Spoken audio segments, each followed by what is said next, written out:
गजाननं भूतगणाधिसेवितं कपित्थजम्बूफलचारभक्षणम् उमासुतं शोकविनाशकारकं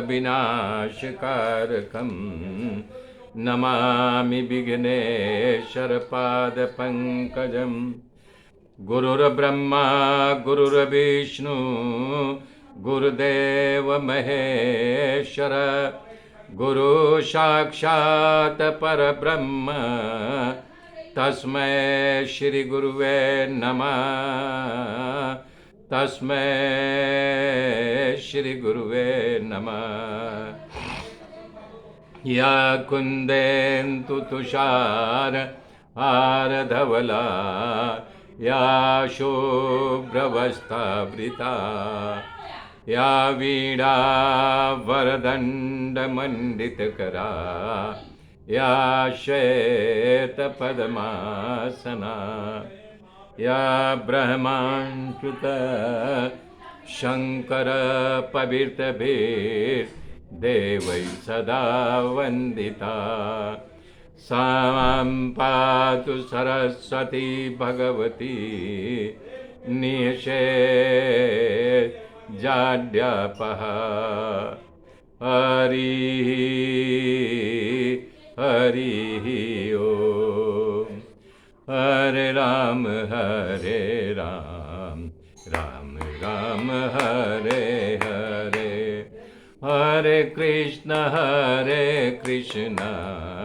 कृष्ण कृष्ण हरे हरे।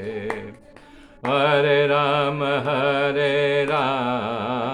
राम राम हरे हरे। हरे कृष्ण कृष्ण कृष्ण हरे हरे। हरे राम राम राम हरे हरे। ओम नमो भगवते वासुदेवाय। ओम परमात्मने नमः। मेरे मित्रों, कल मैंने बताया था उस कालिया नाग की पत्नियां भगवान से प्रार्थना कर रही हैं कि हे प्रभु, ये तो दुष्ट था ही, ये महाभयंकर था, इसको तो सजा मिलनी ही चाहिए। लेकिन हम आश्चर्य में है कि कौन सा ऐसा पुण्य किया था, कौन सी ऐसी उपासना किया था कि आपका चरण रज इसके माथे पर पड़ा। आपकी अर्धांगना लक्ष्मी जी आपका चरण रज लेने के लिए, प्रसादी लेने के लिए आपकी सेवा करती रहती है। भोगों का त्याग करके भजन करना पड़ता है, तो वही चरण नाग के मस्तक पर कैसे रख गया। हे नाथ, आपके चरणगढ़ से आश्रित भगवती जन स्वर्ग का राज्य, पृथ्वी का साम्राज्य, न रसातल का ही राज्य चाहिए, न ही ब्रह्मा जी के पद। हे प्रभु, यहाँ तक कि वो जन्म मृत्यु रूपी मोक्ष की भी इच्छा नहीं करता, कारण उसे अधिक आपका चरण रज है। हे नाथ, मैं बार बार आपको प्रणाम कर रही हूँ, कारण आप ही स्वयं अनंत श्रीहरि के प्रकृति के ही परमात्मा हैं। हे नाथ, आप ज्ञान और विज्ञान के खजाना हो। आपके महिमा को कौन पार सकता है। आपका शरीर अप्राकृतिक है और आप इस प्राकृतिक गुणों की संभावना ही नहीं है।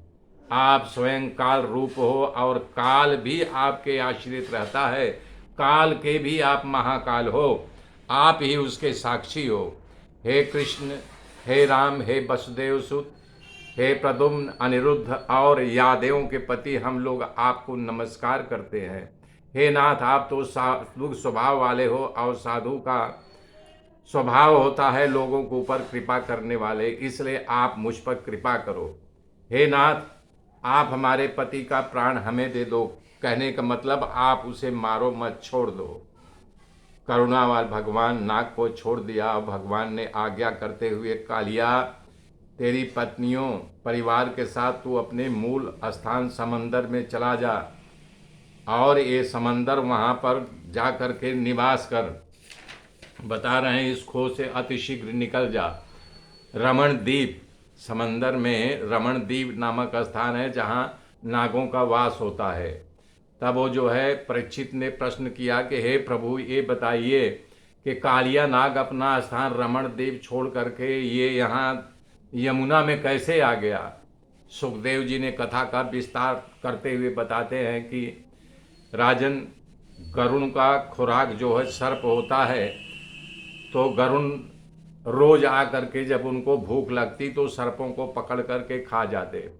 तो इस तरह जो है नहीं कि सर्प खटने लगे, तो उनमें आपस में मीटिंग हुई तो बोले भाई इस प्रकार से अगर गरुण हमारे ऊपर अतिक्रमण करता रहेगा तो हमारी संख्या धीरे धीरे कम होती जाएगी, हमारी जातियां धरती पर से लुप्त हो जाएगी। तब सारे नागों ने निर्णय किया कि कुछ करना चाहिए। बोले क्या? बोले हर अमास के दिन ये जो झाड़ वृक्ष है यहाँ पर ला करके एक नाग रख देंगे। वो नाग जो सबसे बूढ़ा हो गया होगा हर परिवार में, परिवार आज इस परिवार का, कल फला नाग का, फिर उसका, इस प्रकार से सबने इस प्रस्तावना को पारित किया कि हाँ चलो ऐसा ही करेंगे। एक नाग अमास के दिन ला करके यहाँ वृक्ष के नीचे रख देंगे।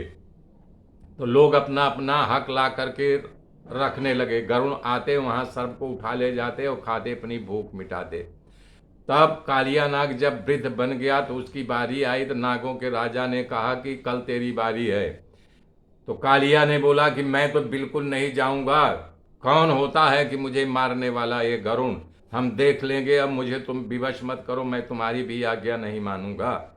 इस प्रकार से बात किया। गरुण को इस बात की पता चली। गरुण ने उसके ऊपर आक्रमण कर लिया, कालिया नाग के ऊपर। अपने चोंचों से उसे प्रहार करने लगे। कालिया घायल हो गया तो बहुत जोर से फुफकारा। थोड़ा गरुण जाके दूर गिर गए। जब थोड़ा दूरी पर गिरे तो गरुण को बहुत भयानक गुस्सा लगा और उन्होंने जोर प्रहार करना शुरू कर दिया। उनके पंखों की फड़फड़ाहट सुनकर जो है कालिया नाग डर करके लुक छिप करते हुए इस जमुना की धार में खो में जा करके समा गया।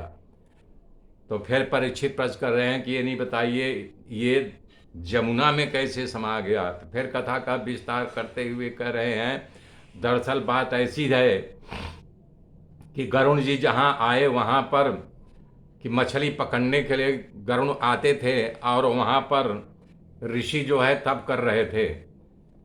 तो उन्होंने कहा कि तुम यहाँ मत आया करो, हमारे यानी कि विक्षेप होता है तपस्या में।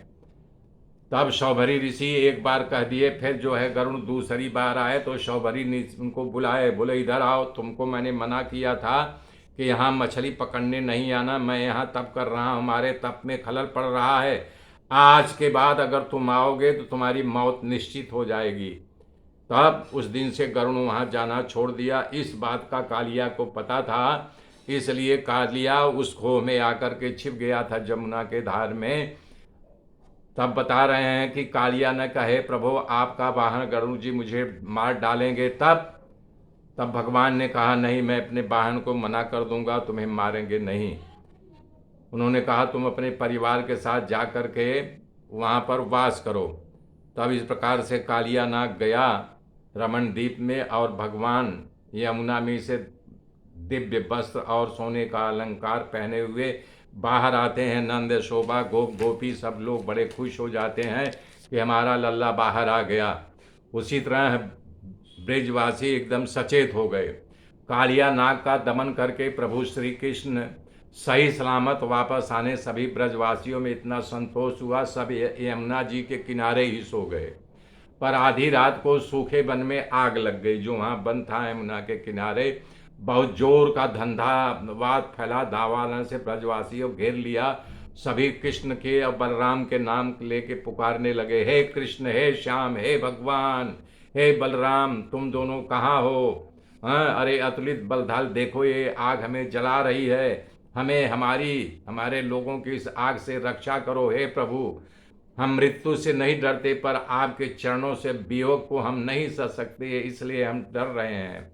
भगवान श्री कृष्ण ब्रजवासियों को पुकार को सुना और उनका पुकार सुनकर के दावानल को प्रभु अपने मुख में पी गए। भगवान कृष्ण अग्नि के बुझाने का प्रयास न करके उसको पी गए। इसलिए ऐसा किया, अग्नि भगवान से मुख से ही प्रकट हुई है। वेद में लिखा है मुखाद अग्निरजायत। तब प्रभु को लगा कि इसमें भूल हो गई, इसलिए उसे भूल को सुधारने के लिए अग्नि को प्रस्थापित कर दिया। उसके बाद एक दिन भगवान श्री कृष्ण बलराम अपने गोप मित्रों के साथ वृंदावन में गाय चराने गए। वृंदावन की अत्यंत शोभा देख करके ग्वालो हर्षित हो गए। तब खेल खेलने की इच्छा हुई। भगवान दो टुकड़ी बनाई, एक टुकड़ी के नायक भगवान और दूसरी टुकड़ी के नायक बलराम बन गए। शर्त ये लगी, खेल में जो हार जाएगा वो चार पका होगा और जीतने वाला उसके पीठ पर बैठ करके भंडारी वृक्ष तक जाएगा। तो इस प्रकार से खेल खेलने लगे। तो उसी में प्रलंबासुर आ गया और जो ग्वाल का रूप लेकर के वहाँ आकर के मिल गया। भगवान समदर्शी अंतर्यामी थे, राक्षस को पहचान गए। बलराम जी से कहा, बड़े भैया ये नया मेहमान आया है, इसका बराबर ध्यान रखना। बलराम जी इशारा समझ गए। तब वो कृष्ण ने कहा कि एक कान्हा, इसका हाथ ही लंबा है, इसकी आयु तो बहुत छोटी है। तो कृष्ण ने कहा, विधाता के विधान है, इसमें हम क्या कर सकते हैं। बलराम जी कहा, इसे मार डाले। प्रभु ने कहा, पहला वजन बढ़ाओ, फिर इसका मस्तक फोड़ो। तब प्रभु इसी प्रकार से रमत चालू किया। मेरे मित्रों, आगे की गाथा कल सुनाऊंगा। तब तक के लिए जय श्री राम, जय श्री राम, जय श्री राम।